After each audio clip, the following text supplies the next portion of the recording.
Hello, I'm Brandon Leonard. You probably already know that. I'll try to keep this brief. I have a Bachelor of Science in Computer Information Systems that I graduated with in 2014. From there, I started a job at SwiftLink, which I worked with for 2 years, and they had a program that would help organize inventory for a refrigeration company. And then I kept looking for a better job for myself, which ended up being QFlow. I got recruited there. They were great, but they were only about 18 people. And then we only had 5 contracts.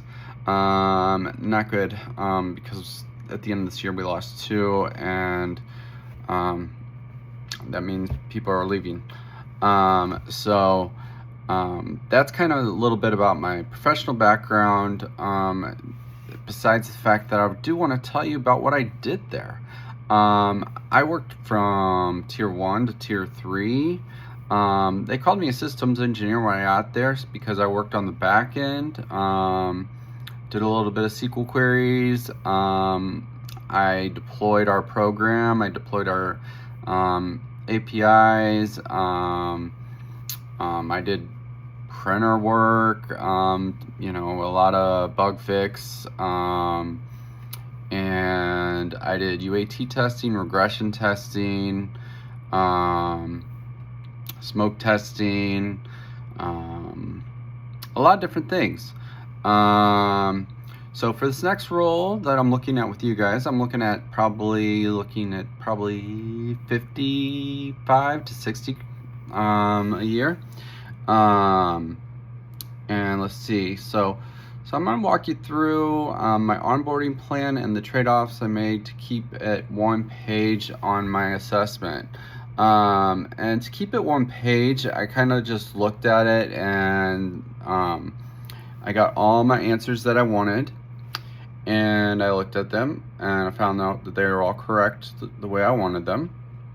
And then I put it back into my AI, and I said, hey, make this one page, and spit out something to me. Said, okay.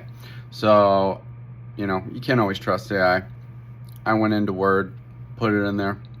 So it was one page. We're good. And I gave it to you. Okay. Now, on my ticket triage reasoning, it's pretty simple. If you're down, if a customer's down, you got to handle that first. And so that was my reasoning there. And then if that was why C, if it's if a quiz is failing across multiple classrooms, you got to take care of it. And then, you want to route the database information for students. Definitely make that happen. And then, of course, the one last thing that you would want to do is do A, because that's the least priority. And then the ability to explain decisions clearly and concisely. I've had to do that for years. The main thing about that is I've grown up through the whole time when there was no tech to tech. So I understand, the analog era to the digital era. Using technical speak versus non-technical speak to somebody is actually pretty easy for me, and really easy to talk to.